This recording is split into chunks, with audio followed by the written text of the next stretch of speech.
बॉल के किक लगा रहे हैं जफर इकबाल झगड़ा साहब और इस तरह बाकायदा से आगाज د چارسدې په عبدالولي خان سپورټس کمپلیکس کې د فوټبال د سیالو پرانیسته د بچان پونتون د وایس چانسلر او د پخوانی گورنر اقبال ظفر جګړه پلا شوې ده چې پکې د مردان خزاره سوات پیښور او بنو ټیمونو برخه اخیستې ده د پرانیستو وروسته لومړی میچ د پیښور او د بنو لوبغاړو ترمنځ وشو چې پیښور په 8 ګولونو بنو ته ماتې ورکړو د لوبې تابع کوونکي د بچان پونتون د سپورټ ډایرکټري شبانه خټک خیبر نیوز ته د دغې لوبو تفصیل ورکوي. پرایم منسٹر یوتھ ټیلنٹ هنټ فوټبال فیمیل روان دی کم چې ایچ ای سی سپانسر کړی دی او هغې دا ریسپانسبلیټي باچا خان یونیورسټي چارسده له ورکړې ده او موږ دا زه د هغې ارګنایزنګ سیکرټري یم کې چې کم دی په ریجن وایز باندې دا ډیویژن کړی دی نو د ټولو نه غټ ریجن چې کوم و هغه سوات و هغې دی داسې مرچ کړی دی په سوات کې موږ سره سوات هم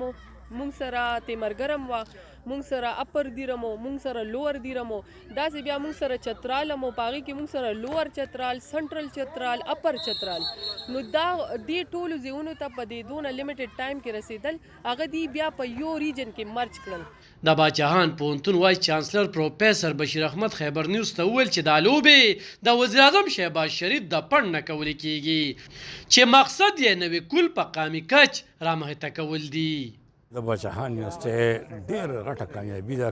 چې ټول پاکستان کې د فوټبال ټیلنټ هنټ چې کوم دی هغه باچاهان یونیورسټۍ له ورکړه او دا د باچاهان یونیورسټي او د هغې د ډایرکټر سپورټس دا کامیابي ده چې هغوی له دا دونه پروګرام دونه پیسې او دا دونه ورکړه او ټول کې پی کې په مختلف زونز کې هغوی وګرځېدله او هلته کې چې کوم دی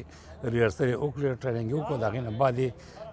د نور صوبونه ایکسپرټ راغلي دي هغوی پکې جنکۍ خوښې کړې د هغې ټیمونه جوړ شو او نن 15 ټیمونه چې کوم دی پروینشل لیګ ته راووتله په دې 15 ټیمونو کې به اوس یو ټیم چې کوم دی هغه به نیشنل لیګ ته ورسي او په نیشنل لیول باندې بیا کمپټیشن کوي او د هغې ټول نیشنل نه بیا په اخره کې د پاکستان په لیول یو ټیم جوړ شي او هغه به نورو ملکونو سره خپل گیمز او دار څه کوي. نو په دې حق باندې زه دا ویلی شم چې د باچاخان یونیورسټي په کې پی کې د داسې خلکو د راغونډولو یو ډېر لوی غټ کنټریبیوشن دی. دغلته راغلي په لوبو کې برخه اخیستونکي لوبغاړي وایي چې دوی غواړي چې د زده کړو سره د لوبو په میدان کې خو هم د خیوات نوم روښانه کړي او د یوې نوې جذبې سره میدان ته راوتي دي. زموږ پښتانه چې دي هغوی جنکۍ ډېر بار نه راوباسي نو دا یو ښه دغه دی چې جنکۍ راغلي دي د بنو نه د سوات نه د مردان نه یو ښې پښتنې راغلي نو چې زم چې هغوی د یو دغه میلاو شي نو ډېر ښه به وي. اور زه مردان نه بیلانګ کوم اور زما فرست ایکسپیرینس دی په فوټبال کې اصل زه د تایکوانډو پلیئر یم انټرنیشنل زه بنو نه یم چې دا که نه موږ سره داسې څه فیسلیټي نشته ده بنو کې که نه سوري چې دا بس موږ دلته فرست ټایم نو که نه د دې وجه نه مو میچ هار کو فرست. زه د مانسري نه راغلم ابتباد ډیویژن غاړ نه اور دا میچونه نن سبا ماشاءالله ډېر ښه چلیږي زه یم داسې مخکې نور هم راشي موږ جنکو له ډېر کمې موقع میلاویږي موږ مخکې ته وځو